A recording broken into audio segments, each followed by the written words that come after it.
berbicara tentang dakwah Nabi alaihi salatu wassalam. Ketika turun Iqra, beliau belum mulai berdakwah. Disebutkan bahwa Nabi alaihi salatu wassalam diangkat menjadi nabi dengan Iqra. Dan beliau diangkat menjadi rasul dengan surat apa? Anda kasih hadiah. Masya Allah. Dengan ya ayyuhal muddathir, wahai orang yang berselimut, qum fa'anzir wa rabbaka fakabbir wa thiyabaka fatahhir war rujza fahjur wa la tamnun tastakthir wa li rabbika fasbir. Awal yang disebutkan bahwasanya 5 ayat saja yang awal turun dari surah, 5 atau 6 ayat dari surah Al-Muddathir. Allah katakan ya ayyuhal muddathir qum fa'anzir, kau bangun berikan peringatan. Ini awal dari berdakwah beliau. Tapi beliau memulai dakwahnya dengan sembunyi-sembunyi. Kenapa harus sembunyi-sembunyi? Bukankah yang disampaikan itu kebenaran? Itulah salah satu hikmah dalam berdakwah. Nabi membawa sesuatu yang berseberangan dengan keyakinan kaumnya, membawa sesuatu yang bertentangan dengan tradisi kaumnya. Tentunya hal ini akan memicu kemarahan masyarakat. Maka beliau berdakwah secara sembunyi-sembunyi. Beliau tidak menyampaikan agama ini kecuali kepada orang yang beliau percaya, insya Allah nih orang menerima. Maka seorang pendakwah ketika dia berdakwah di tempat yang memang mereka menolak Islam, menolak Al-Quranul Karim, menolak sunnah Rasul SAW, dia nggak boleh sembarangan berdakwah. Pelan-pelan dia lihat, oh fulan kayaknya mau datang. Dan hampir semua yang didekati oleh Nabi SAW masuk Islam. Beliau berdakwah kepada istrinya, istrinya pun menerima. Kepada sepupunya Ali bin Abi Thalib, Ali pun menerima. Kepada sahabatnya Abu Bakar As-Siddiq, dia pun menerima. Kepada Zaid bin Harithah yang dulu dikenal dengan ucapan Zaid bin Muhammad, semuanya masuk Islam. Mereka pun mendapatkan pesan, nggak boleh kau terang-terangan menyampaikan ini, karena kondisinya tidak mengizinkan untuk terang-terangan. Selama berapa tahun beliau berdakwah? 3 tahun. Sabar beliau menyampaikan agama Allah ini. Ketika sembunyi-sembunyi, tidak ada penentangan dari kaumnya, karena mereka tidak tahu. Walaupun mulai itu ada suara-suara bahwasanya Muhammad ini sebagai pendakwa mengajak kepada agama Allah Jalla Jalaluh. Setelah 3 tahun beliau berdakwah sembunyi-sembunyi, turun sebuah ayat yang memerintahkan kepada beliau bahwa masa sembunyi-sembunyi sudah selesai. Udah, sekarang waktunya terang-terangan. Apa firman Allah yang memerintahkan nabinya? Ini pelajaran ini sebenarnya jamaah dulu kita pelajarin kapan? Waktu SD kalau nggak salah. Iya, kita belajar tuh waktu SD. Perjalanan hidup Nabi alaihissalam. Apa firman Allah yang menunjukkan kita harus dakwah terang-terangan? Nah, siapa yang mau jawab? Angkat tangan yang mau jawab. Jamaah.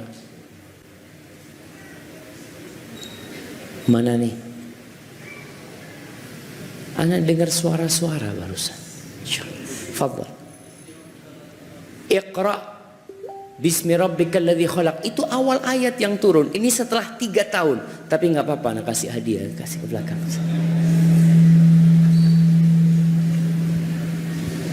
Nah, firman Allah, ya ayyuhal muzammil, bukan. Masya Allah. Ya. Fasda bima tu'maru wa'arid anil musyrikin. Ada yang sebelum itu, nggak apa, kirim ke belakang. Wa anzir ashiratakal aqrabin. Apa? Wa anzir ashiratakal aqrabin. Masya Allah, anak nggak tahu, nanti antum lihat, nggak apa-apa, antum pegang ini. Kalau ada yang mau jawab, wa anzir ashiratakal aqrabin. Kata Allah, berikan peringatan kepada kerabat-kerabat dekatmu. Ini mulai terang-terangan. Kalau awalnya itu milih-milih berdakwah, fulan bisa didakwain, anda deketin.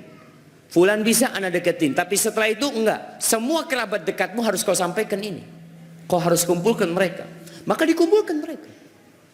Disebutkan kira-kira ada 45 orang. Diundang tuh. Kasih makan, kasih minum. Setelah itu baru beliau menyampaikan. Di situ ada Abu Lahab, pamannya. Maka Abu Lahab murka dengan perkumpulan itu. Maka dia mengatakan, tabban yada tabban laka sa'iral yawm ali hadza jama'atan. Semoga engkau celaka sepanjang hari, kata Abu Lahab. Apa untuk ini engkau mengumpulkan kita? Turunlah firman Allah, tabbat yada abi lahabi wa tab. Baik, tapi ternyata keluarganya tidak semuanya menolak. Ada 2 kubu di keluarga Nabi alaihissalatu wassalam. Ada yang menolak, ada yang menerima.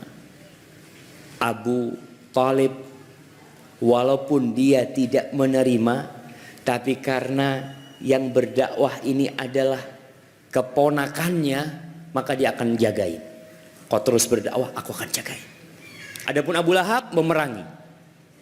Di sini kita melihat orang-orang Arab itu memiliki fanatisme yang cukup kuat. Walaupun dia tidak sepaham, nggak sepaham. Ini musyrik, ini muslim. Ini musyrik, ini muwahhid. Benar-benar berseberangan, tapi masih dibelain. Karena apa? Karena hubungan darah. Jangan. Maka dibelain Rasul sallallahu alaihi wasallam. Oh, berdakwah terus. Mulai Nabi berdakwah terang-terangan. Ketika terang-terangan berdakwah, maka bermulalah gangguan-gangguan diterima oleh beliau. Sebagian sahabatnya yang kuat mulai menampakkan keislamannya.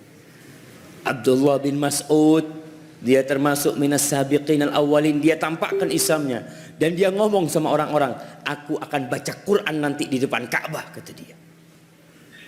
Kata sahib-sahibnya, jangan ente, kata dia. Enggak, anak mau baca, kata dia. Ya sudah, terserah ente. Baca dia. Tuh orang-orang kafir lagi duduk-duduk di depan Ka'bah. Abdul Mas'ud baca Quran Karim. Digebukin sama orang-orang kafir Quraisy sampai pingsan. Orang-orang pada takut nanti mati nih Abdul Mas'ud. Ternyata enggak mati. Dia sadar lagi, kata dia. Besok aku mau berangkat lagi, kata dia. Jangan, sudah cukup, kata dia. Karena semangatnya Abdullah bin Mas'ud ingin menunjukkan. Karena sudah tampak, sudah terang-terangan berdakwah. Tapi sebagian sahabat yang lemah, mereka berusaha menyembunyikan keislamannya. Karena jamaah, tidak semua orang itu mampu menahan gangguan. Sebagian diganggu, kemudian terpaksa dia meninggalkan agamanya. Nabi SAW membuat tempat pertemuan. Kalau mungkin istilah sekarang Islamic Center. Islamic Center itu seharusnya tidak ada di negara Islam. Kenapa?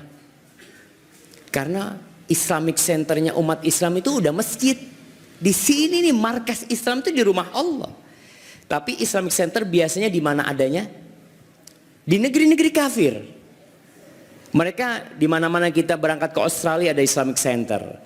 Kita berangkat ke Eropa ada Islamic Center. Ke Jepang ada Islamic Center. Karena memang negeri kafir. Kalau negeri Islam tidak dibutuhkan Islamic Center.